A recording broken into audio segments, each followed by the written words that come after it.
Muy buenas tardes a todos. Estamos en un curso que es una novedad, porque normalmente los cursos de verano eran para los asesores, para los animadores pastorales, y este año quisimos también dar un signo que nos queremos formar, porque así podemos ser buenos formadores de otros formadores.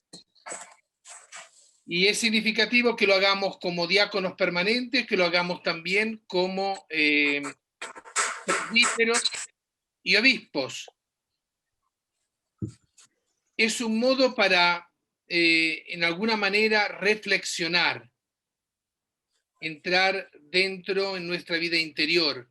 Marcelo decía que tuvimos un año particular, que fue particular para todos, que fue también momentos de angustia, de desgaste, pero yo creo que también fue un año de grandes aprendizajes, algo que nunca habíamos experimentado, que no habíamos vivido, que no habríamos nunca esperado, pero nos ha ofrecido tantas oportunidades también para entrar en contacto con nuestras fragilidades, nuestras debilidades, aspectos que nunca habíamos reconocido de nosotros mismos.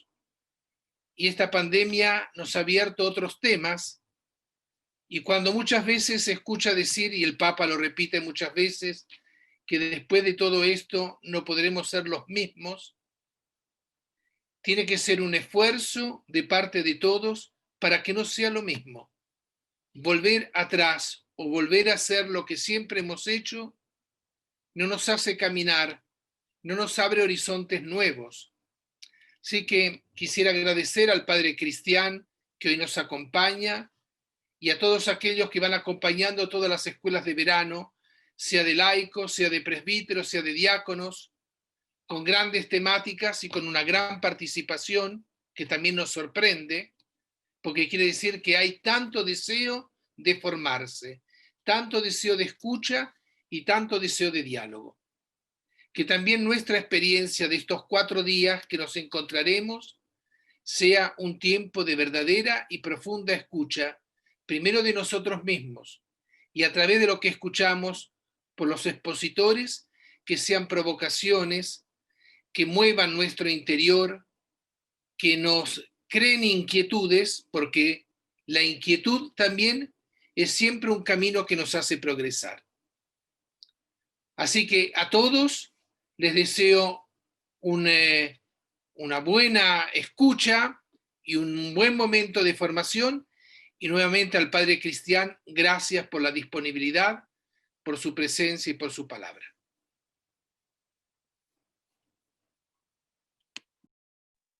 Muchas gracias, don Alberto, y he puesto en pantalla el camino que vamos a hacer esta semana simplemente para recordarlo. Todos lo pueden ver, ¿no?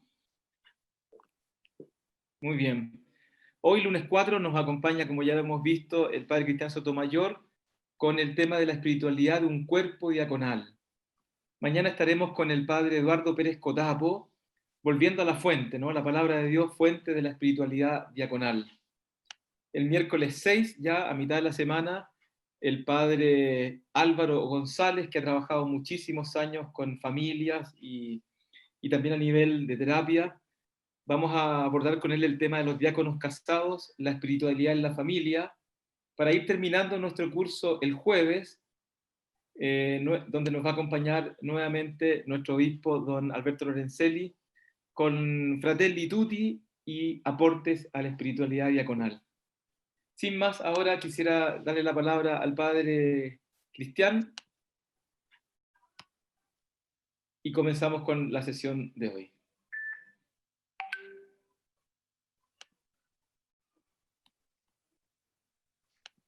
Padre Cristian, tu micrófono. Ya, perdón, pensé que lo había activado tú eso. Ya, bueno, quiero saludar a los diáconos y sus esposas a quienes yo he conocido, algunos de Santiago, algunos de Valparaíso, por razón de unos retiros que en algún momento me pidieron. Y y complementar la presentación que hizo Marcelo, porque él no dijo que yo soy diácono y permanente, porque nadie me ha desordenado, así que yo voy a hablar de algo que también me toca.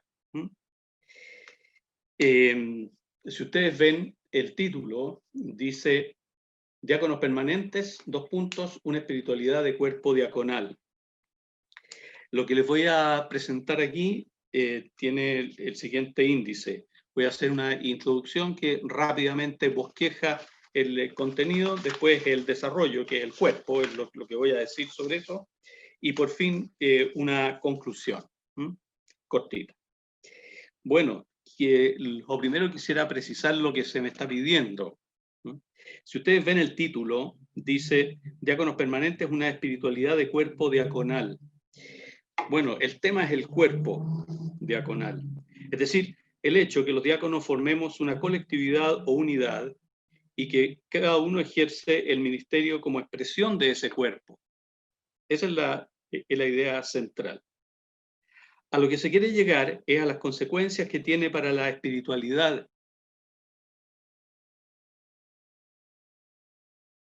ministerio diaconal, ¿de dónde viene esta espiritualidad colectiva que no es aislada ni es individual? Ahora, esto implica explorar la solidaridad del cuerpo diaconal, que explica por qué se llegó al término orden de los diáconos para los de nuestro grado en el ministerio eclesial. Si ustedes ven el subtítulo del programa, dice: la raíz del diaconado tiene desde sus orígenes una espiritualidad comunitaria, corporativa. Aquí aporta los elementos raíz y desde los orígenes. La raíz del actual orden de los diáconos es la diaconía de la primera y segunda generación, que es más amplia y menos precisada todavía que el actual orden diaconal. Esta expresión quiere llevarnos al nacimiento del ministerio que hoy ejercemos. Y la expresión desde los orígenes, que está también en el subtítulo, refuerza eso mismo, que esta condición común del ministerio no es algo adquirido con el tiempo, debido a su desarrollo histórico, sino que tuvo ya un inicio corporativo, que puede haberse ido debilitando. Para aportar a la clarificación del aspecto corporativo de la espiritualidad diaconal de la Iglesia antigua, emplearé 5 textos tomados de esos 5 primeros siglos, algunos entresacados nomás, no hay tiempo para más, y ellos son textos que Marcelo les va a poner ahora en la pantalla para que los puedan ustedes leer, procedentes del fin del siglo I, II, y tal vez el más nuevo de comienzos del siglo III. A eso agregué abajo un texto que ustedes conocen porque está en el ritual de ordenación diaconal, pero es importante traerlo. Ahora, ese texto, la verdad es que está ahí, pero viene desde el siglo III, viene desde un documento muy importante y muy influyente, que sería de Hipólito Romano. Entonces, ese es el material que yo voy a usar, y las partes, o sea, los partes del desarrollo van a ser 4. 1, atender a el uso del término los diáconos en plural en esos textos. Lo segundo, la solidaridad de todos los ministerios en la diaconía. Lo tercero, el origen radical del ministerio en Jesús y su extensión por medio de la Iglesia. Y por fin una conclusión cortita de cierre. Entonces, Marcelo, ¿tú podrías poner ahora el texto?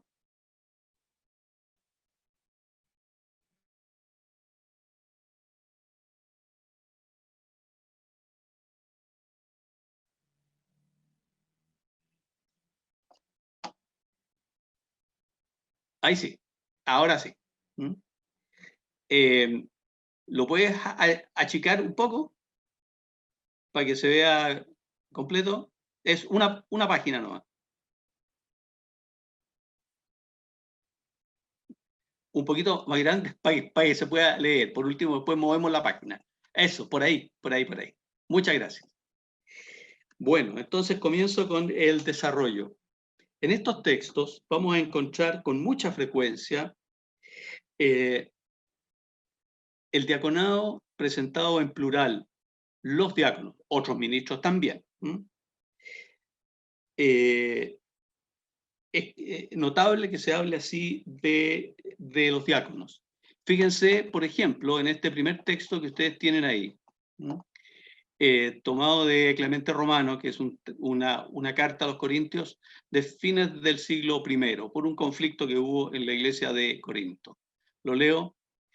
Los apóstoles, anunciando el querigma por regiones y ciudades, establecían, después de haberlo probado en el Espíritu, como episcopos y diáconos a los que serían cabezas de las comunidades que se iban formando.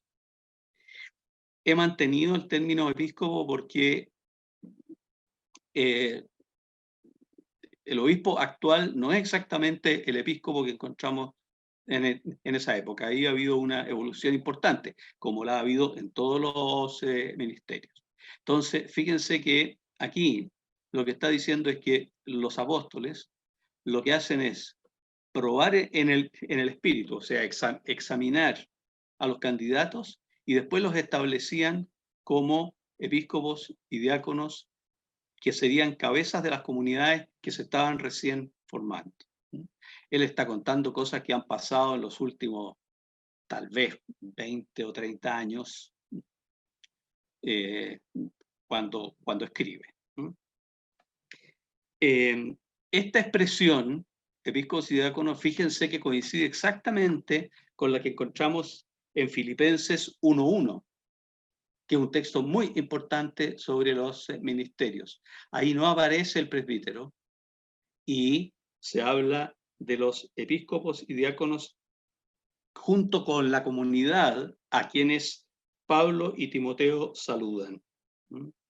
Se ve entonces que hay más de un episcopo y más de un diácono en la comunidad, porque todavía no se han especificado los ministerios, como poco después ya lo encontramos en Ignacio de Antioquía, donde los nombres pueden coincidir con estos, pero ya los ministerios son ejercidos por personas distintas. Así, los diáconos en plural se encuentra también en el texto segundo que les pongo aquí, en el 2a, que es un pedacito de la carta de Ignacio de Antioquía a los Filadelfios, en el número 4.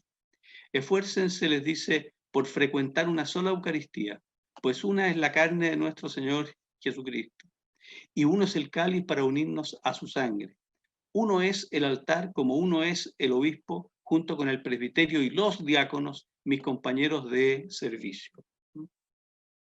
Se ve que había, ¿no es cierto?, una división en la comunidad. Bueno, no sabemos exactamente en qué consistía, pero el énfasis en la unidad es tan grande que es evidente que tiene que estar tratando de resolver eso. Y la unión es con el obispo, que aquí sí que aparece ya en singular. En Ignacio, por primera vez, tenemos el obispo en singular, junto con el presbiterio y los diáconos. Noten que la expresión el presbiterio, aunque es singular, es un singular formado de muchos. ¿Cuál puede ser la razón por qué, en vez de decir los presbíteros, como dicen los diáconos, pone el presbiterio?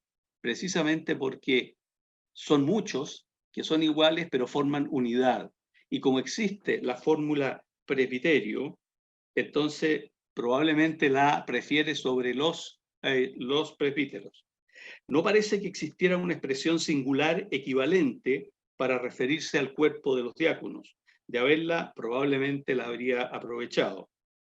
Es verdad que existía un sustantivo abstracto, diacónema, que sería como servicio, pero no un servicio concreto, sino uno general y abstracto. Pero lo que se necesitaría en este caso sería uno concreto, como presbiterio.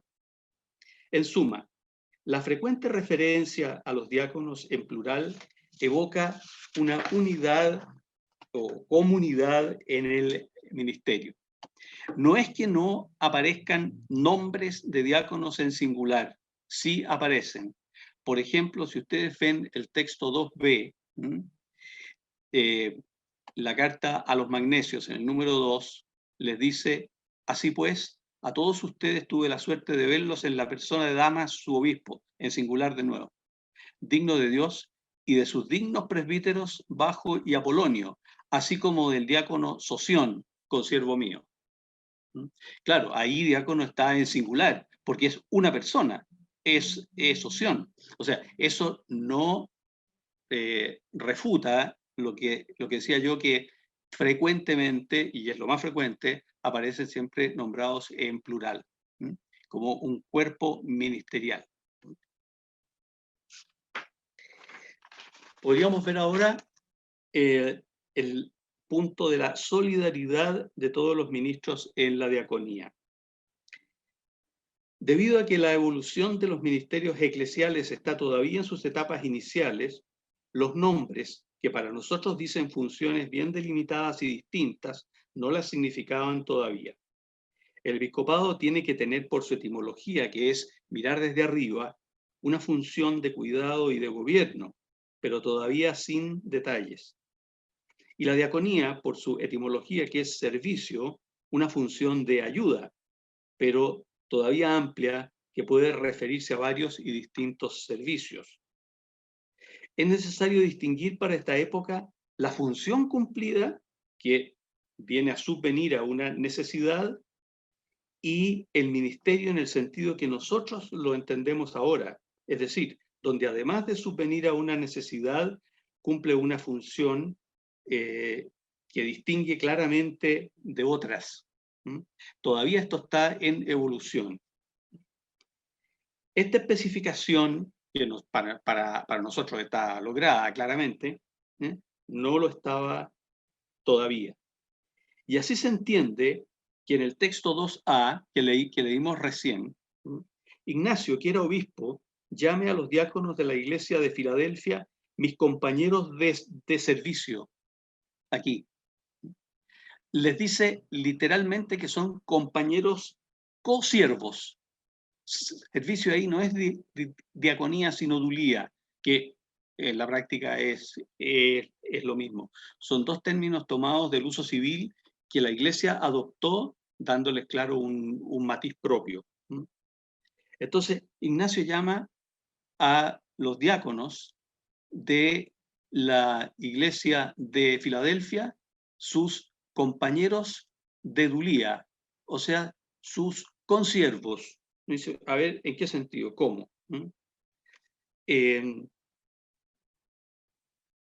Eso se explica porque el término dulos también está usado en el Nuevo Testamento para referirse a los ministros de la Iglesia. Por ejemplo, en Filipenses 1:1, Pablo y Timoteo se presentan a la comunidad esa como duloi de Jesús, siervos de Jesús. Podría haber dicho perfectamente diáconoi de Jesús, como dice Pablo en los Efesios respecto al Evangelio, que él es diácono del Evangelio. Y Santiago en su carta se presenta como dulos de Dios y de Jesús al comienzo, en el 1:1.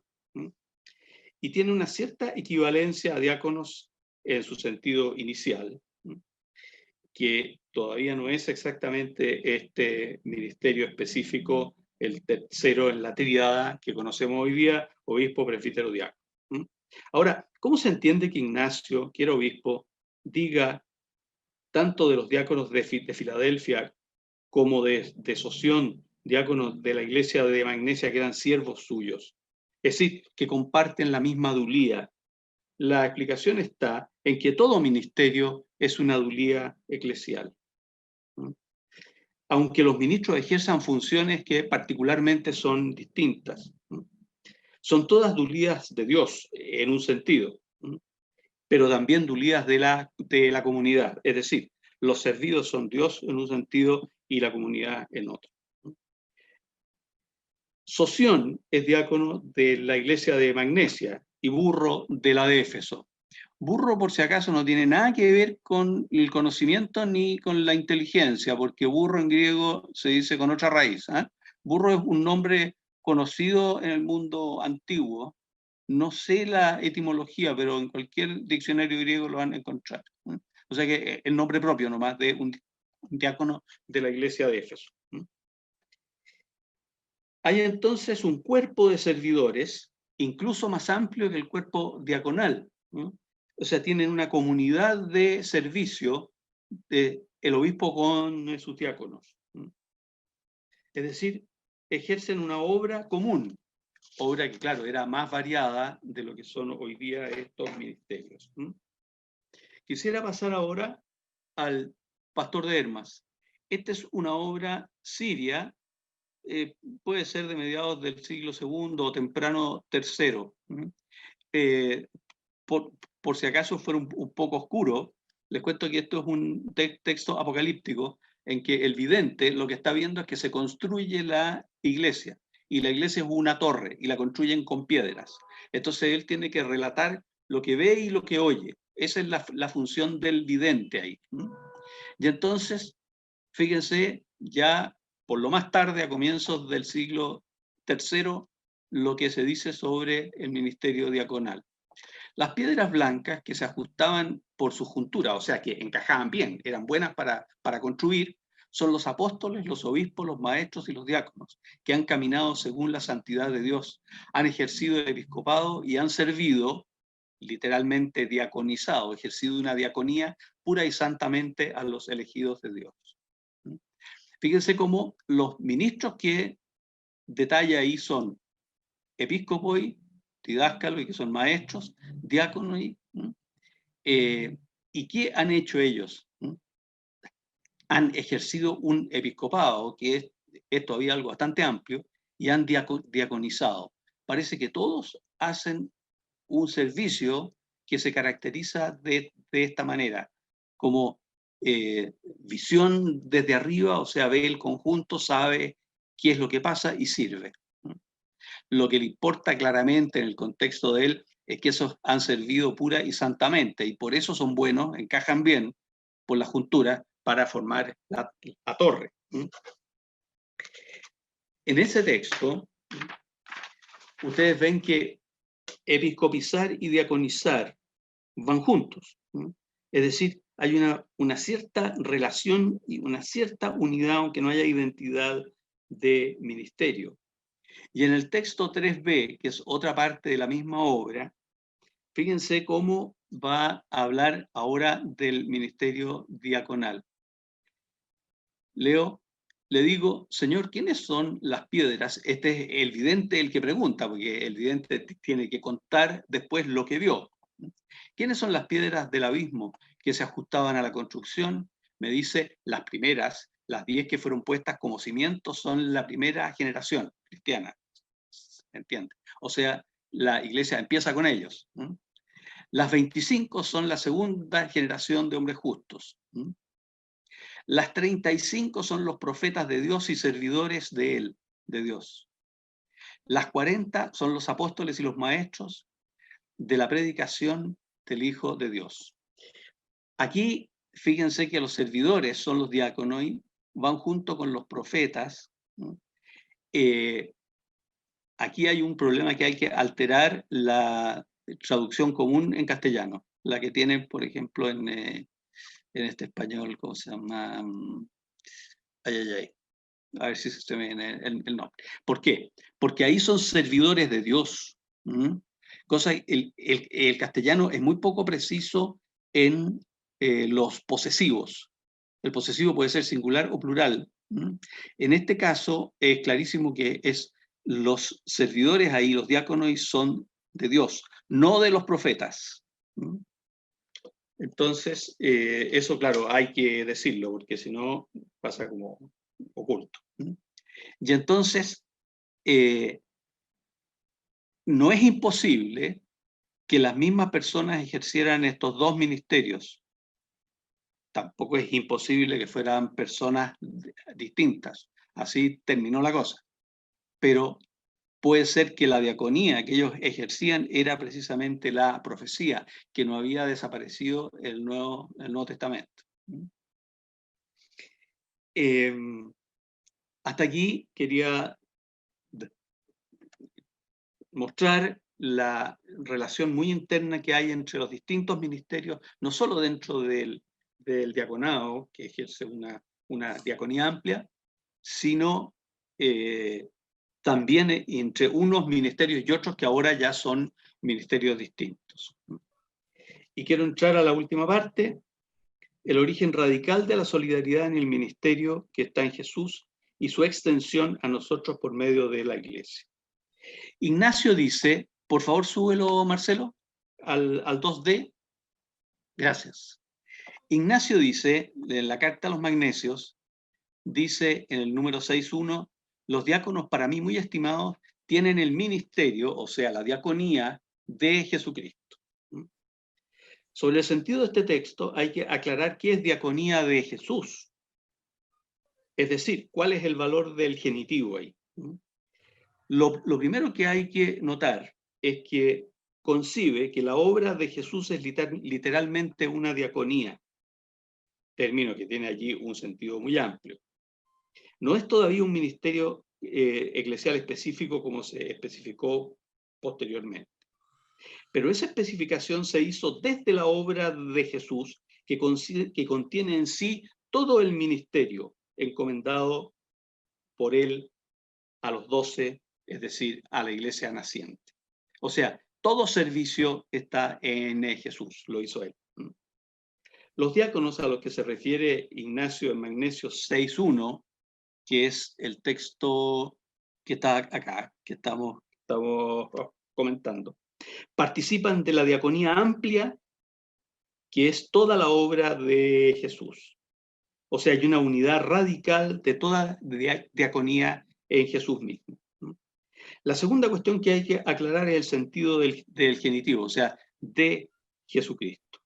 Dos posibilidades. Una es que signifique la diaconía que Jesús ejerció, él como diácono, como aparece, por ejemplo, en Marcos 10:45. No he venido a ser servido, sino a servir. Y ahí es la misma palabra. He venido a diaconizar, no a ser diaconizado.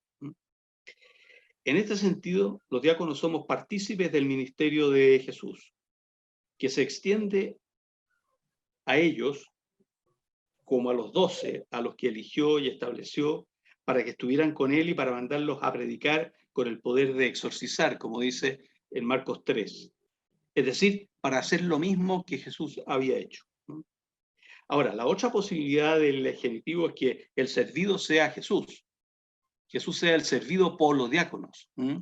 Tienen el ministerio de Jesús, si Jesús es el servido, lo cual también es posible. Pero hay una tercera posibilidad que es la mejor, porque es la que une los dos sentidos anteriores, que son complementarios, ya que Jesús puede ser servido en continuar el servicio que él inició y que está dirigido a todos los que vivirán después de él por medio del ministerio de otros ministros. Entonces, ahí junto los dos sentidos anteriores. Jesús es el que sirve, pero él extiende su servicio a través de otros para otros. Es lo que parece lo más probable en ese texto. Es decir, dicho de otra manera es esto. Jesús es el gran diácono, el enviado por el Padre. Y al recibir el encargo, la iglesia se hace ella diaconisa, porque contiene la totalidad de la diaconía que estaba en Jesús. Y nosotros hemos recibido de ella, que nos ordenó, el encargo de alguna de esas diaconías, las que quedaron en el diaconado actual. Todos los diáconos participamos de este ministerio que radicalmente está en Jesús, y esta participación nos hace iguales. Formamos el cuerpo de los igualados en el mismo cargo y en el mismo poder de servir, aunque frecuentemente por necesidades pastorales lo ejerzamos aparte, individualmente cada uno. Hasta ahí la parte del cuerpo, quiero decir algo muy, muy cortito como conclusión y cierro. Hemos querido mostrar a través de algunos textos muy antiguos que los ministerios eclesiales, y entre ellos el diaconado, tienen una solidaridad interna que hace que los ejercemos se conciban como un cuerpo ministerial. Esta solidaridad no tiene la acepción que hoy frecuentemente le damos a ese término, que es voluntaria, como un llamado o deseo de participar en algo que es de otro. Aquí el sentido de solidaridad es distinto. Está más ligado al sentido matriz o raíz, que es la idea de que algo es sólido en sí mismo, macizo. Es decir, que no es algo separable a voluntad. Una piedra es maciza en sí misma, ¿no? O sea, si la quiebro, ya son dos piedras. Lo sólido en sí mismo y uno no es la suma de pedazos independientes que se puedan ensamblar después. El ministerio es uno, y los ministros ejercemos todos el mismo, incluso si lo hacemos en lugares distintos y en tiempos distintos. Esta unidad del ministerio que lo hace compacto no es voluntaria, y es la que explica que se haya podido usar la noción ordo para aplicarla también a los ministerios eclesiales. Esto no pasó antes del siglo IV. En ese siglo se produjo una relación de unión cultural entre el imperio y la iglesia. El ordo en el mundo romano era una clase social por una parte y un oficio, las dos cosas juntas, o sea, todos los que ejercían ese oficio formaban esa clase. Y como ya se había establecido en la iglesia la diferenciación, estamos al menos en la segunda mitad del siglo IV, quizás después, ya una diferenciación de los ministerios, por lo cual se los identificaba a las personas que ejercían ese ministerio, se los identificaba corporativamente, entonces se pudo perfectamente en la unión cultural con el imperio reconocer lo mismo en los ministros de la iglesia. Si había un ordo de los, no sé, pues de los mecánicos, si hay un ordo de los expertos en ladrillo, ¿por qué no había un ordo, no es cierto, de los ministros de la iglesia? Y de ahí vino la adopción de este término. ¿Cuál es la condición de posibilidad que eso pasara? Que el ministerio ya tuviera esa unidad ejercida por muchos, pero tiene una identidad común que se reconoce. Y por eso ordo les venía bien. Y por fin, un texto, a ver, moderno no está bien, porque eso viene desde muy antiguo, pero es el texto que les va a recordar su propia ordenación y la mía. Fíjense que en el ceremonial de los obispos, en el documento es decir, en la edición que consulté, está en esta página, cuando viene el momento de la paz, dice lo siguiente: si las circunstancias lo permiten, otros diáconos presentes pueden significar con el saludo de la paz que los recién ordenados han sido agregados a ellos en el orden. Este orden es el orden del cual hablé recién. Agregados a ellos en el orden. ¿Qué implica eso? Que vengan otros diáconos más antiguos, ¿no es cierto?, de ese cuerpo a acoger al nuevo, que ha sido recién integrado a ese cuerpo. Es el reconocimiento de que el cuerpo preexiste a nosotros. A nosotros nos incorporan a un cuerpo que ya preexiste a nosotros. Muy bien, están, Padre Cristian, no sé si usted puede ver el chat y la... Sí, espérame, déjame ver, a ver, déjame ver si... ¡Ay! ¿Qué es lo que pasó aquí? Ahí sí, ya. Muy bien, también podemos ir leyendo ambos también, pero... Ya, si querís, léelo tú. Muy y bien. si me toca, comento algo, no sé, pero sí. voy a partir por el chat leyendo dos opiniones que hay y después les doy la palabra. Pueden levantar la mano y activan su micrófono Ya. y con mucho gusto aquí vamos hablando entre todos, ¿no? Solo pido que quien pida la palabra active su micrófono para que no se produzca... Dice el hermano Cristian Montesino, por la explicación dada por el padre en relación a que durante la preparación previa a mi ordenación, me queda mucho más claro del por qué era importante la presencia de los hermanos diáconos ahí. ¿Ah? Es más una opinión de la celebración. Hay una pregunta de Lionel Lolier. Lionel, ¿la leo o la haces tú mismo? Estoy medio complicado para hablar. Muy bien, Ya. muy bien. Léelo, Marcelo. Sí, padre Cristian, en lo cotidiano nos enfrentamos al interior del corpus diaconal cierta tendencia a aislarse, a actuar atomizados. Uno vislumbra en tales actitudes que la cultura individualista, por un lado, pero también de desconfianza a todo lo corporativo actual nos atraviesan. ¿De qué manera el fundamento de ser corpus cuerpo y no individuos funcionarios puede inspirarnos a volver a buscarnos y entendernos para actuar proféticamente hoy? Bueno, Leonel, lo primero que tengo que decirte es que no sé, ¿no es cierto? Hay que ser honesto primero. Entiendo perfectamente el problema, pero somos víctimas de una cultura individualista en un montón de cosas, no es necesario ni siquiera ejemplificarlo, ¿no es cierto? Entonces, lo que yo he querido mostrar aquí es simplemente el fundamento de que el ministerio no es individualista desde el origen. Eso es lo que me han pedido. Subrayar eso, pero mostrarlo desde la fuente, no hasta que lo diga yo. Ahora, si tú me pides solución, te confieso que no lo sé, ¿no?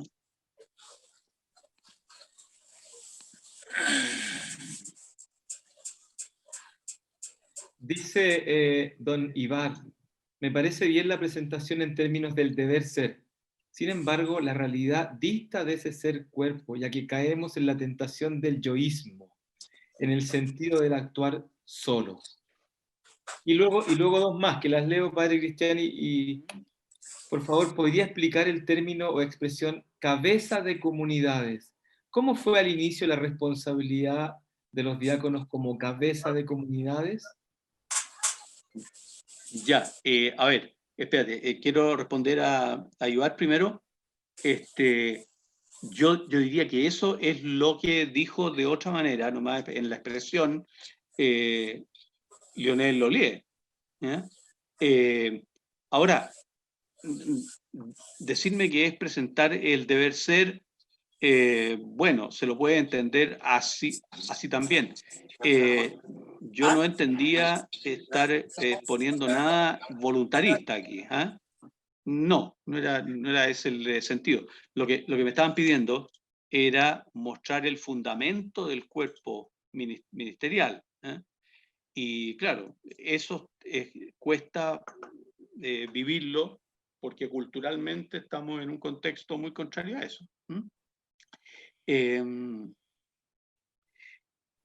Andrés Cortés. A ver, las traducciones estas uno las revisa. Usted puede ver, si quiere, las comunes, las que están, yo les decía, le voy a decir al tiro cuál fue la española que yo corregí, porque como estoy con un derrame en la zona de los nombres, me acuerdo del libro y no el autor. Ven.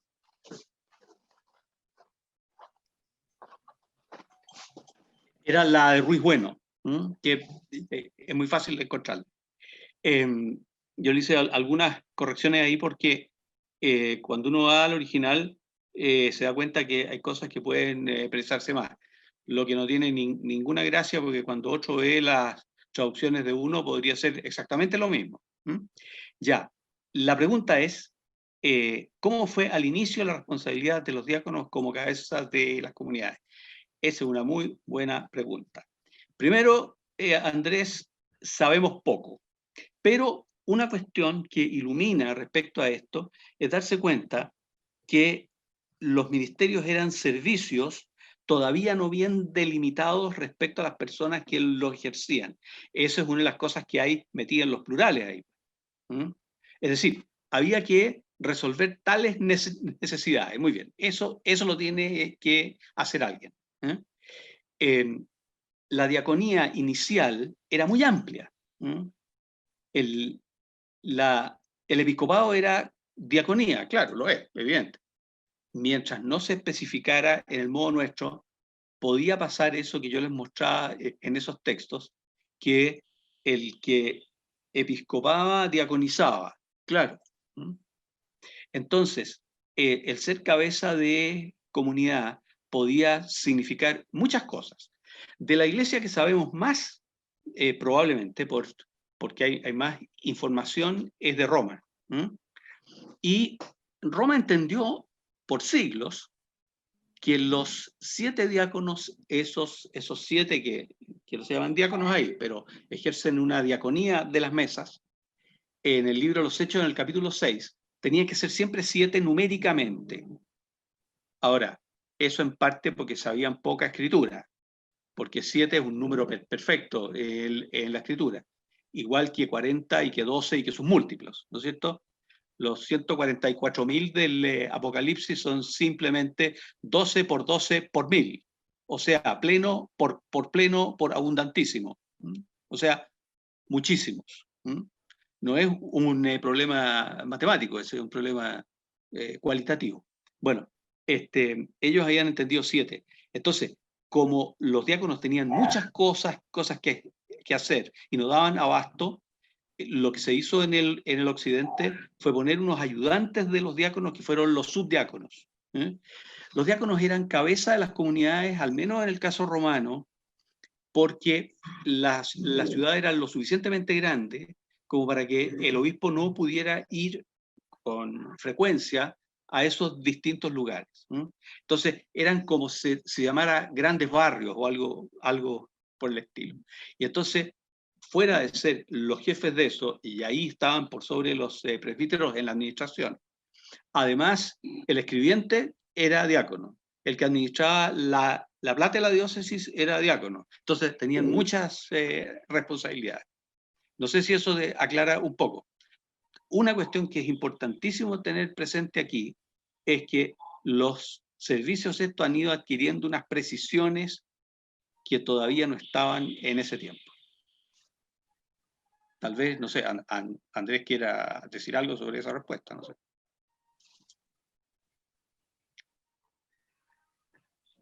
Lo agradece aquí en el chat. Perdón, sí, muchas gracias, padre. Con el ejemplo ilumina bastante, el ejemplo histórico, ilumina bastante mi inquietud. Gracias.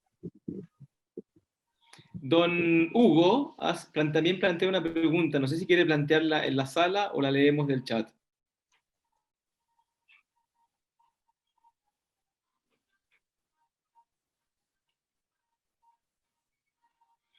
Vamos a leerla, no nos escuchamos. ¿Cómo poder establecer este todo, ya que muchas veces por diferentes razones nos apartamos? El padre Pedro Domínguez hacía mucho hincapié en no perder el sentido profundo de ser parte del ordo.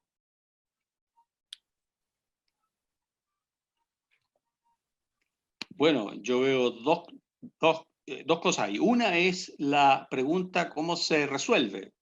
Y volvemos al problema que tengo que decir no sé. Y comparto plenamente no perder el sentido de ser parte del ordo. Lo que traté de mostrar es el fundamento de eso.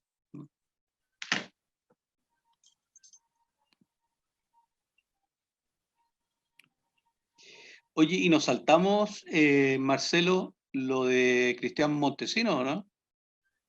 Sí, era un comentario más bien, lo podemos leer, ¿no? Ya. Que dice, y ojalá después de esta magistral clase podamos todos efectivamente ser un espíritu diaconal que efectivamente la Iglesia espera de nosotros para el servicio a la comunidad. Pero por favor, en conjunto con los presbíteros, ya que ahí se pueden producir las individualidades. Bueno, gracias, Cristian, por lo magistral. Yo no pretendía que fuera tanto, bastaba con que fuera claro y fundamentado. Lo que no entiendo es lo del final, en conjunto con los presbíteros, ya que ahí se pueden producir las individualidades. ¿Qué es ahí en esa oración?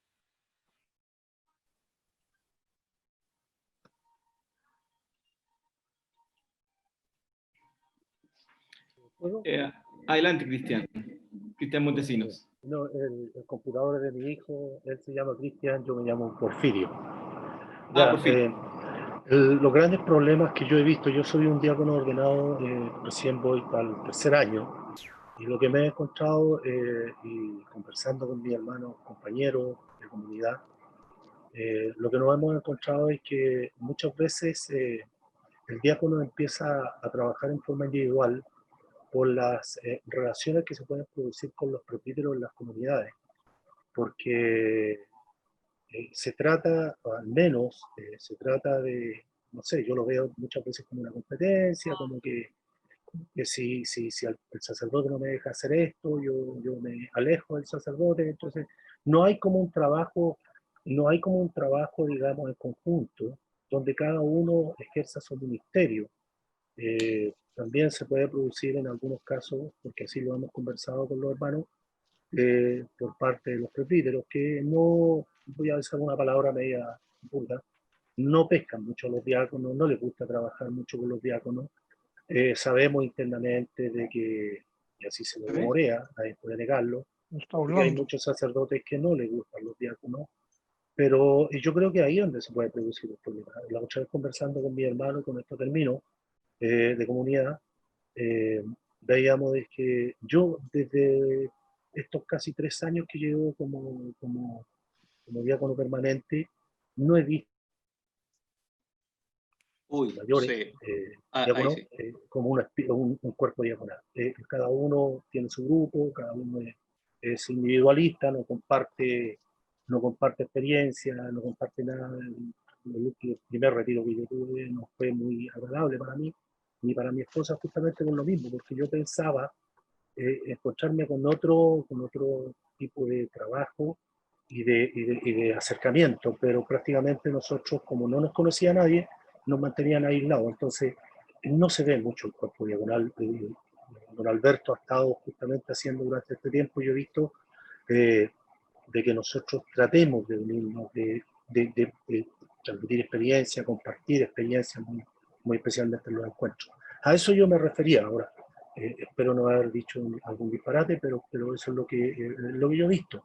Y me toca de verlo más cerca. Así que algún día Ya, muchas gracias, Cristian. Es que ahora lo entendí. Si no era objeción, era que la redacción, como estaba ahí, me parecía menos clara. Lo dicho, lo he oído y lo lamento mucho, pero bueno, no es primera vez que lo oigo. Yo tal vez, frente a esa observación que usted ha hecho, yo le diría, fíjese que Ignacio de Antioquía, obispo de Antioquía de Siria, habla de el diácono burro de la iglesia de Éfeso como consiervo mío y diácono de ustedes. Chuta, si el obispo lo encuentra con diácono conmigo en el ministerio, bueno, ¿con qué cara un presbítero no podría negar eso? Bueno, a fortiori ya está obligado. Entonces, fundamento no falta.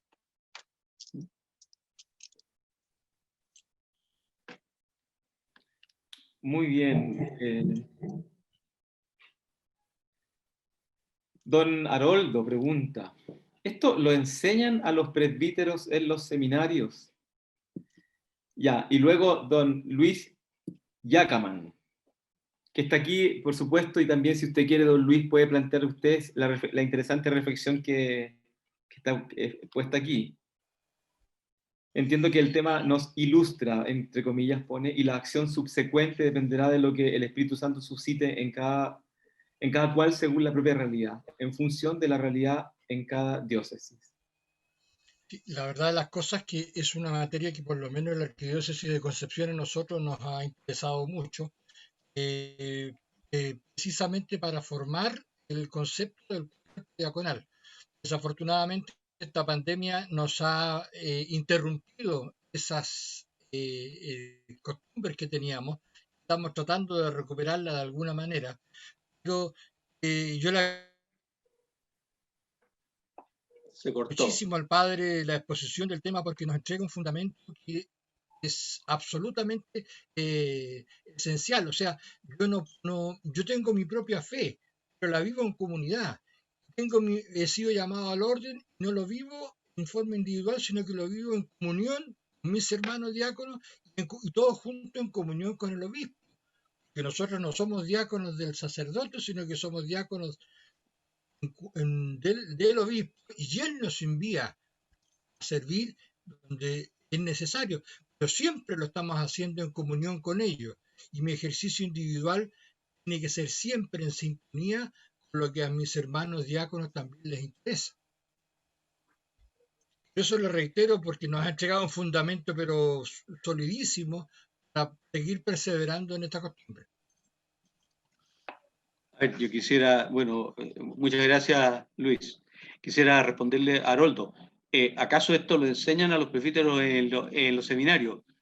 Yo no puedo generalizar, pero yo fui profesor muchos años en el Seminario del Paraíso. No estoy seguro que en todos los cursos de orden que me tocaron saliera específicamente este tema, pero alguna vez salió. Y en el Seminario de Santiago y en la Facultad de Teología en Santiago, las veces que dio orden, sí. Pero claro, uno es un profesor entre muchos otros, así que no puedo generalizar. Don Enrique Martínez, una pregunta muy interesante. ¿No será causa del divorcio sacerdote-diácono la falta de claridad respecto de la vocación de cada uno? Perdona, ¿a dónde está eso? Porque no lo veo aquí yo. Es que me envió un mensaje privado. Ah, perdón, ya. Repítelo, por favor. ¿No será causa del divorcio sacerdote-diácono la falta de claridad respecto de la vocación de cada uno? En algunos casos puede ser que sí. Pues. La ignorancia no es buena consejera, ¿no? Puede ser.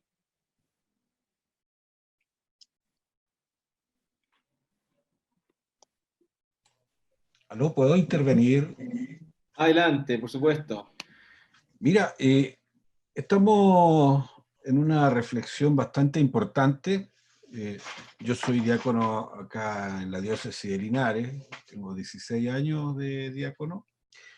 Se nos está quedando la iglesia pueblo de Dios en este ministerio, digamos, ¿no? Si bien es cierto, el obispo te llama, el sacerdote te llama, y es la comunidad la que te está pidiendo también, está viendo de que tú, en tu compromiso, en tu respuesta de fe al llamado que te hace el Señor como laico, puede ir despertando, suscitándose en ti este llamado a la vocación como ministro de la palabra y posteriormente, después de algunos años de formación, al diaconado. Pero es todo el cuerpo de la iglesia, digamos, es el que va moviendo, y es ahí donde esté actuando el Espíritu Santo, como lo está planteando uno de estos hermanos. Pero caemos en estas tentaciones de que nos creemos que las sabemos todas de repente. De repente, el hecho de que seamos islas y que estemos trabajando como francotiradores, obviamente nos puede aludir a que somos diáconos de sacramento nomás. En algunas partes se dice, mira, el tercer sábado de cada mes, por favor, que no le pongan bautizo a los diáconos. Entonces pareciera ser de que la misión del diácono es solamente celebrar el bautismo, digamos, ¿no? O otros sacramentos, matrimonio, etcétera, cuando tenemos otras responsabilidades también. Y es ahí donde yo creo que tenemos que ir refrescándonos la memoria, así como lo estamos haciendo ahora.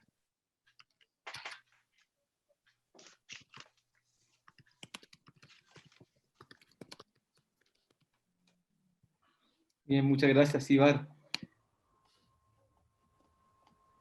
¿Alguien más que quiera preguntar, aportar? Don Jorge Becerra. Yo soy diácono de la diócesis de Concepción, secretario de la escuela diaconal y de los diáconos permanentes. Tengo 5 años en el diaconado y la verdad es que estamos desvirtuando el tema que nos está presentando nuestro expositor. La verdad es que esto es un tema muy recurrente en este último tiempo, pero básicamente se debe a la falta de obediencia y a la falta de humildad por parte nuestra. Muchos nos creemos, entre comillas, pseudo sacerdotes, lo que hacemos. Y ahí se nos van ya no caminamos sobre la tierra, sino caminamos sobre ella. ¿Ah? La verdad es que eso en nuestra escuela y en nuestra formación que tenemos mensualmente antes de esta pandemia, se le hace ver a todos nuestros hermanos diáconos, se les reitera ya de cuál es el papel nuestro. Este es un llamado, no es una carrera como algunos pretenden. De hecho, alguien el otro día me preguntaba, oye, la universidad da un diploma en que yo terminé la carrera del diaconado permanente. Entonces, yo con esa pregunta ya me estoy dando cuenta de qué estamos hablando. Entonces, yo creo que es un tema que debiera ser abordado en otro momento y de otra forma, y no en el inicio, los orígenes del diaconado, es el servicio, la obediencia al obispo, ¿ya? Y apoyo realmente a nuestros sacerdotes. Eso. Gracias.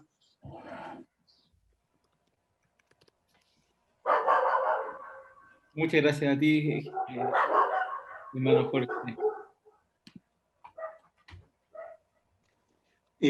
Oye, Marcelo, ¿Sí?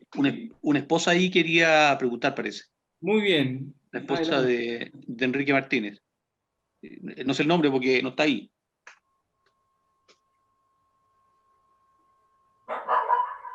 ¿Puedo hablar mejor? Sí, Cortito. sí. Primero pedir disculpas, mi marido precisamente tenía que ir a dar un responso a la parroquia, entonces ya lo había programado. Perdónenme, no es que sea una esposa súper metiche, ni mucho menos. Yo creo que la espiritualidad del esposo del diácono es la espiritualidad de José, en definitiva. No la de María, digamos, la de José. Pero como entramos en este tema, a mí me da como harta pena. Mi marido lleva 16 años de diácono y la verdad que yo creo que estos roces se producen un poco por eso, por no tener claro, porque los diáconos no son curas chicos. Somos la vocación, el llamado es distinto. Y también lo dijo muy bien don Ibar, creo, y el otro señor, que no pasa solamente por ir detrás del altar. La maravilla del diaconado es atender las comunidades y nosotros enriquecernos con ellos, estar presente en momentos de tremenda tristeza. Entonces yo siento que por eso se pueden producir esos roces, a mí me da mucha pena porque muchos retiros dicen eso. No, es que el cura no me pesca, el cura anda por su lado. Sí, hay sacerdotes que son más celosos de su metro cuadrado, pero yo quería decir que a nosotros nos costó 6 años aceptar el discernimiento para ir al diaconado y 14, 15, 16 años después estoy profundamente agradecida de Dios del llamado. Habiendo puesto muchas trabas a mi marido y a todos los demás, creo que es cuando he sido más bendecida, mucho más bendecida, y ahora estoy pasando un proceso medio complicado, estoy con cáncer y estoy súper acompañada por la comunidad y eso es gratis.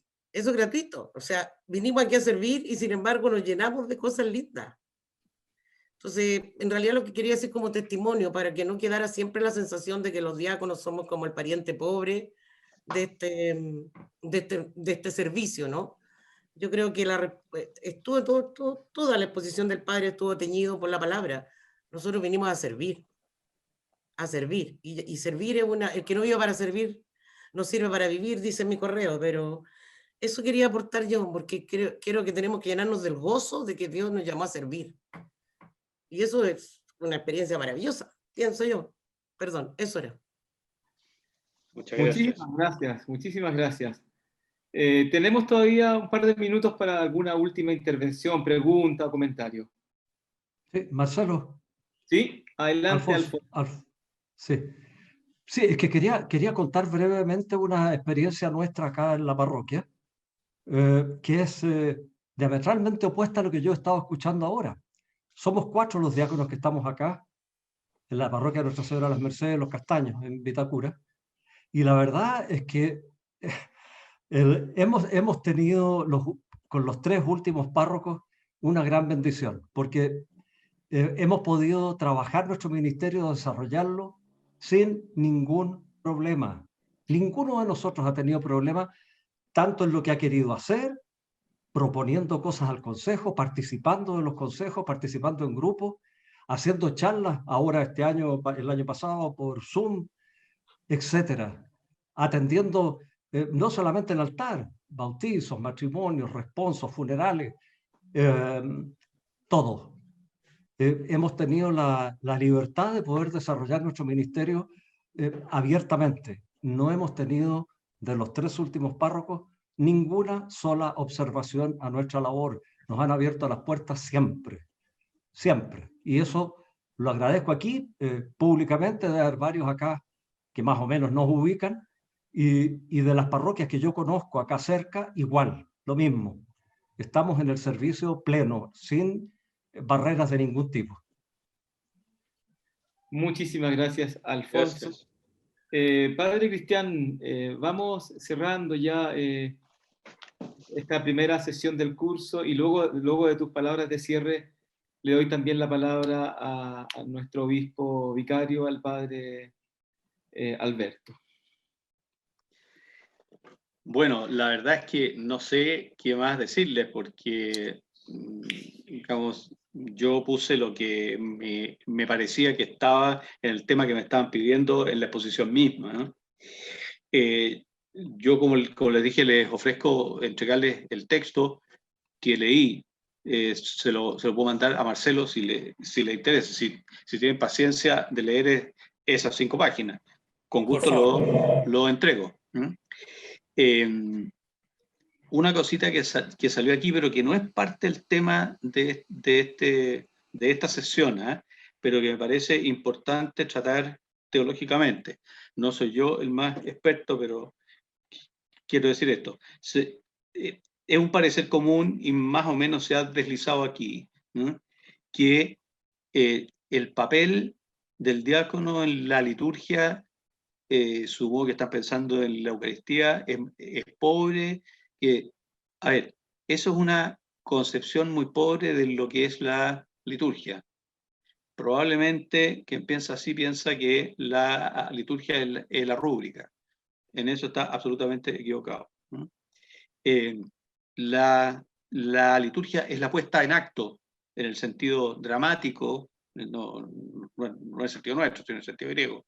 O sea, actuación de el misterio de salvación recibido, ¿no?